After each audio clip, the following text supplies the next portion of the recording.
Hello tout le monde, donc aujourd'hui je vous retrouve pour une nouvelle vidéo. Aujourd'hui je vous fais une vidéo qui me tient énormément à cœur. C'est vraiment une vidéo que je voulais faire en fait sur ma chaîne après la vidéo sur la santé mentale qui était aussi très importante pour moi à réaliser. Si vous ne l'avez pas vue, je vous invite à aller la voir.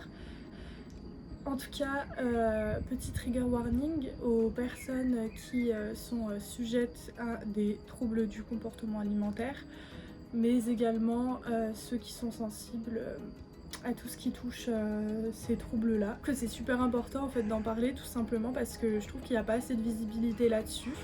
Je vois pas énormément de vidéos sur YouTube où vraiment on en parle, où les gens racontent leur expérience par rapport à ça. En tout cas, j'ai vu quand même pas mal de séries et films qui en parlaient, notamment dans Skins. J'ai adoré cette série. Je sais pas si vous connaissez, mais on a un personnage, Cassie, donc, qui est sujette à de l'anorexie et on voit vraiment toutes les phases très compliquées de l'anorexie et je trouve ça super bien en fait qu'on mette ça en avant dans les séries, les films. Il y a également Insatiable qui parle donc d'une personnage principale qui est sujette à la boulimie. Donc la boulimie, c'est le fait de énormément manger en grande quantité en fait, manger ses émotions comme on peut dire, et après en fait de se faire vomir ou de culpabiliser en fait du fait d'avoir mangé. Car on contrôle pas en fait sur le moment tout ce qu'on mange, et voilà, donc voilà, je vais essayer de vous en parler le mieux possible et aussi de vous parler de mon expérience personnelle parce que j'ai également vécu des troubles du comportement alimentaire et c'est quand même quelque chose qui reste, il y a quand même des conséquences. Il y a tout un processus derrière, donc je vais aussi vous raconter mon expérience personnelle par rapport à ça. J'ai été beaucoup mal à partir de mes 10 ans, ça a commencé comme ça. Et en fait j'ai été énormément complexée par mon corps, par la transformation sur mon corps. J'ai été aussi énormément, on va dire, embêtée parce que j'ai toujours eu plus grande poitrine que les autres. Et en fait c'est vrai qu'à l'école, je sentais déjà les regards sur moi par rapport à ça. Également des adultes, des personnes âgées, même qui parfois avaient des regards malsains par rapport à ça. Ce qui me gênait beaucoup, donc en fait j'ai commencé à beaucoup me renfermer sur moi-même. Après j'ai vécu aussi de l'harcèlement, également des adultes, des personnes âgées, même qui parfois avaient des regards malsains par rapport à ça, ce qui me gênait beaucoup, donc en fait j'ai commencé à beaucoup me renfermer sur moi-même. Après j'ai vécu aussi de l'harcèlement durant mes années collège, donc 5e, 4e, mais si vous voulez je pourrais faire une vidéo là-dessus. C'est pas vraiment le sujet mais j'essaie de vous expliquer le contexte.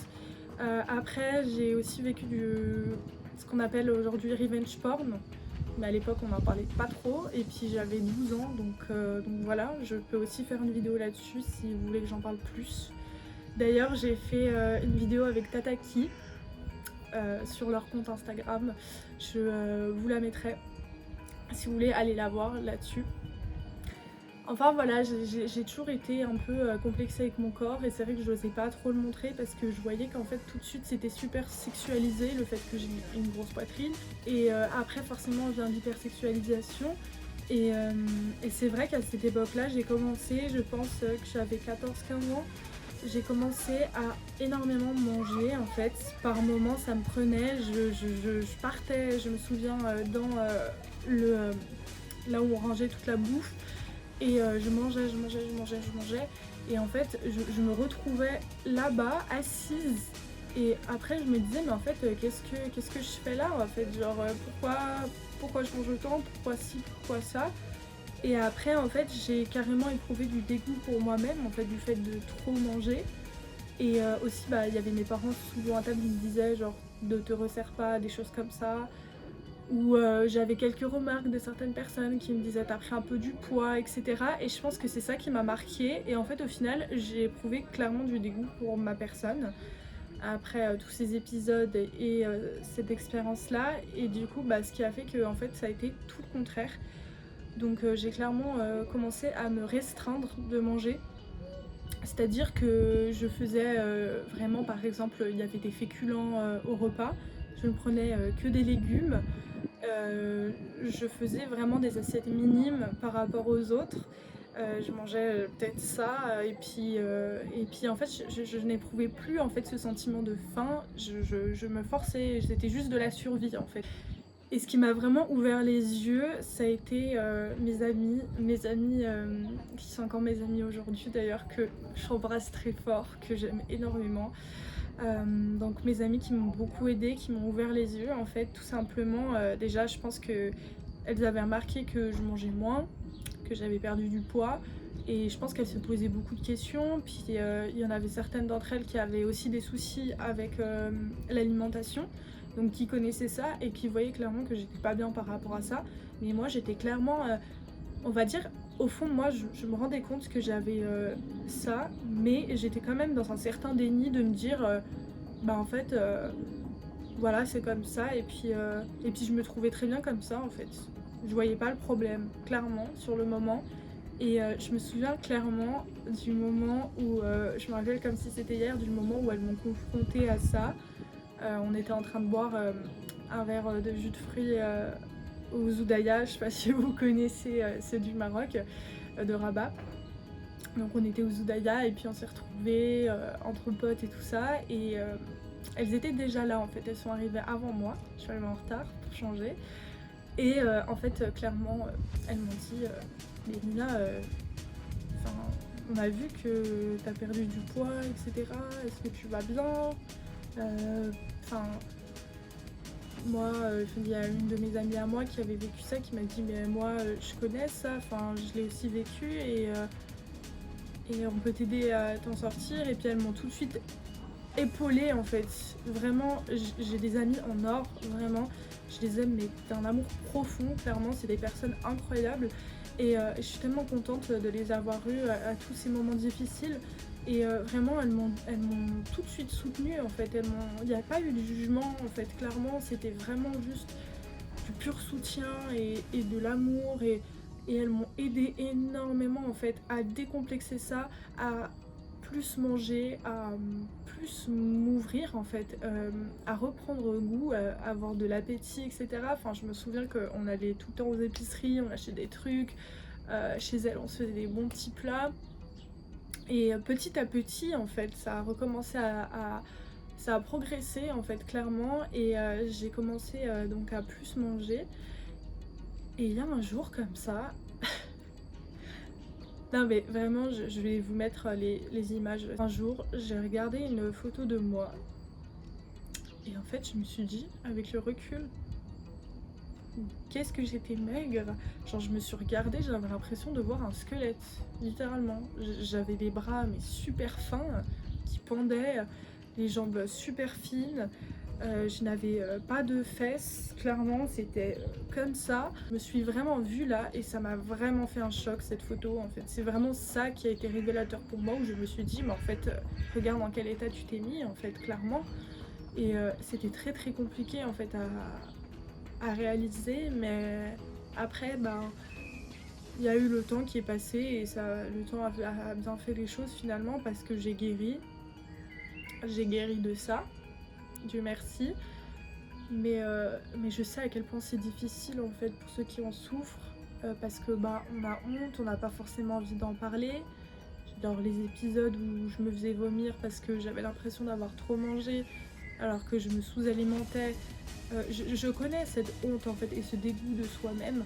Donc vraiment j'apporte tout mon soutien en fait aux personnes qui le vivent au quotidien. C'est vraiment pas du tout simple, c'est un handicap réel. Moi je me souviens que parfois il y avait des fois où je me retrouvais au restaurant avec des amis ou des personnes de ma famille, et en fait t'as tout le monde qui savoure son bon plat, qui prend entrée, plat, dessert, qui mange à fond et tout, et toi t'es juste là devant ton assiette. T'as pas de faim en fait, t'as pas forcément envie de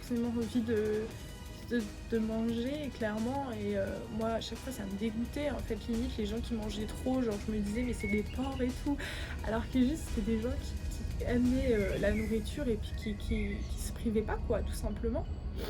C'est vrai qu'après ça m'a beaucoup suivi en fait pendant des années. Comme je vous ai dit au début de la vidéo, il y a eu beaucoup de conséquences parce que En fait, c'est-à-dire que forcément, ça a quand même des périodes de ta vie où tu changes et puis tu le gardes vraiment en toi.